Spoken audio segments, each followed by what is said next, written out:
July the 7th, 2020. Guys, you're looking at satellite images of the U.S. from yesterday, and now is last night, and then you're going to see the sunrise this morning on this last sweep. What's happened is yesterday you could see the storm that, or the center of location of this low pressure area. It wasn't that big of a storm. The radar was not indicating a lot of rain. But now, if you notice, again, last night coming into this morning, the storm has not moved directly east. It's more northeast, which is putting it very close, again, to the northeast Georgia and Carolina line.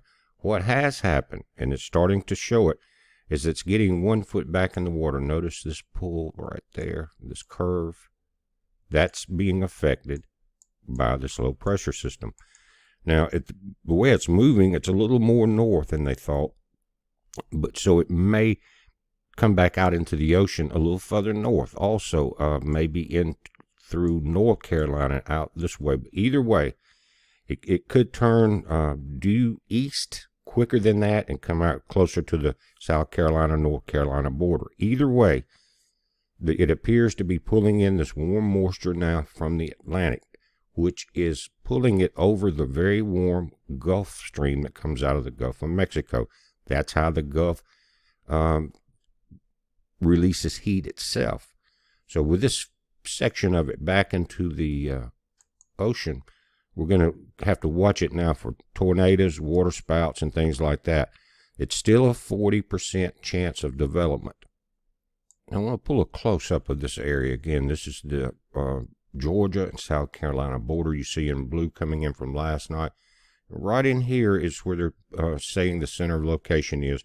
And to the right of that, just like many tropical systems, is the strongest clouds. Check that out. But it's rapidly developing, and it could be some very stormy weather in this area today. But again, it's getting close to the Atlantic Ocean, and now they are projecting it to move offshore and then hug the East Coast all the way up towards the New York area. Let's take a look at that.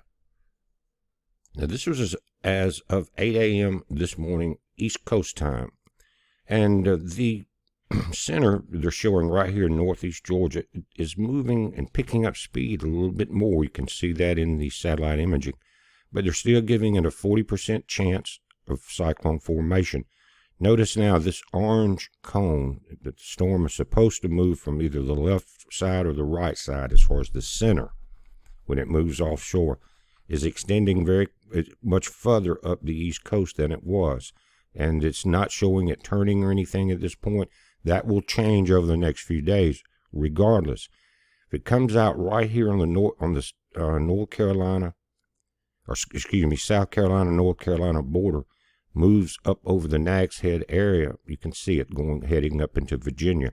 Depending on the size of it will depend on how much rain and wind that you guys get. Either way now, like I said yesterday, it just kind of slid up through there. Wasn't a lot on radar. You could see the circulation very clearly. But now it's time to start paying attention to it. With the storms that are forming offshore already, you're going to be starting to get some rain and wind. But it's saying this low pressure is located inland over northeastern Georgia, is producing a large area of showers and heavy rain over portions of the southeast U.S. The low is expected to move generally northeastward toward the coast of the Carolinas and the mid-Atlantic states. Some development of the system is possible later this week if it moves over water. Now, to me, it looks like it's headed that way. Regardless of development, the low is forecast to produce locally heavy rainfall that could cause flash flooding across portions of the southeast U.S. during the next couple of days. Now, switching to the National Weather Service instead of the National Hurricane Center images, this radar will indicate where the very center of location is here, just to the east of Atlanta. Atlanta is these crossroads here. But right here in this circle is that center, and it's starting to move a little more east than it was yesterday. It was moving more northeast, and you can see where the rains are starting to pick up here. The clouds are much heavier than the rain is indicating at this point, as you saw on the satellite images. But guys, that is where this system is.